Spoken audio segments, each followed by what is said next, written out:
we talk a lot, and with good reason, about the top rookies: Paolo Banchero, Jabari Smith, Keegan Murray, who is starting to put some good numbers in the box score. Zach, I'm sure you're happy about that. But wanted to take a minute to look at a couple of rookies we haven't talked about as much: Jaden Ivey and Bennedict Mathurin. So starting with Ivey, the stats so far: 17.7 points, 5.3 boards, 6 dimes, 1.3 steals, 1.7 threes, and yes, 3.7 turnovers. Raph, are you surprised, knowing what you know, having as a guy who's covered college basketball a lot? Are you surprised that Ivy is putting such a well-rounded stat set in the box score right away? Because I think I never doubted the athlete and the basketball player, but I wondered, what are his numbers going to look like in the NBA? I'm impressed. Yeah, I'm not too surprised because I think he's a far better fit next to Cade Cunningham than Killian Hayes was. And they stubbornly tried to stick with that for much of last season before injuries kind of forced their hand there. He can play on or off the ball. He had 10 rebounds the other night. So he can use that athleticism to do more than just score points for you. I'd like to see the turnover count come down a little bit, but you're going to see that from rookies as they kind of learn the ropes, so to speak. So not too surprised, to be honest with you. Matt, I got to be honest with you, man. I think this is a perfectly timed discussion here, a week before Halloween.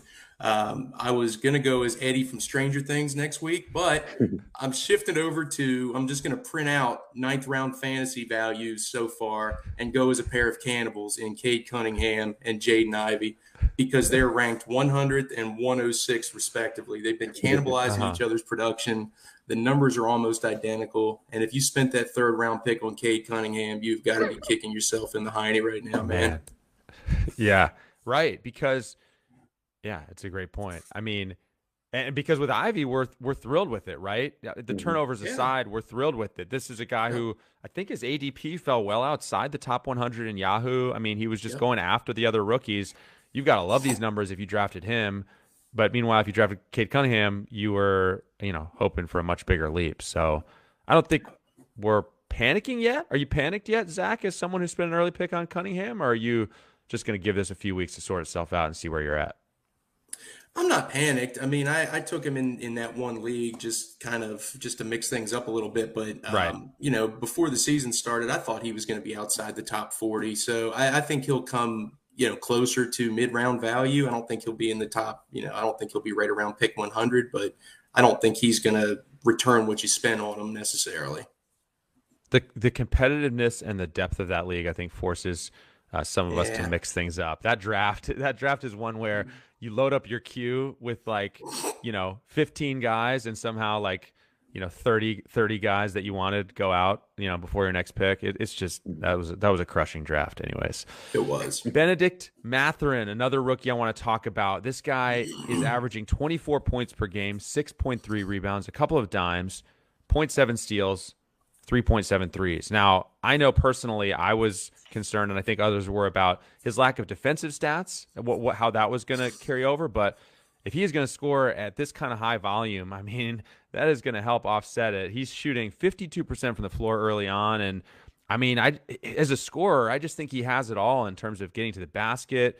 His catch, he can catch and shoot, and he can really shoot off the dribble. Just a pretty impressive pull-up three this guy has, kind of stopping on a dime and pulling up from three, Raph.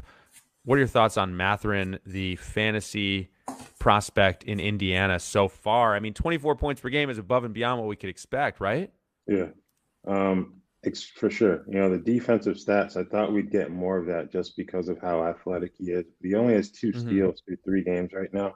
Right. Essentially, Chris Duarte is just keeping his spot for him. I think Rick Carlisle is not going to be able to hold that decision off for too much longer just because of the scoring punch that Mathurin's giving them off the bench. And they've gotten off to some slow starts in games. He changed the starting lineup the other night to try to combat that. They got off to another slow start. I don't know. It just doesn't make too much sense to play a struggling Duarte over Mathurin, given what he's giving the Pacers right now.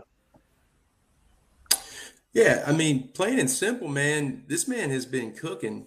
And I think what's been great about him early on is he's been aggressive. Like, he's not afraid of big shots. If you remember back to their season opener against Washington, he scored the Pacers' final 5 points in what ended up being a pretty close game.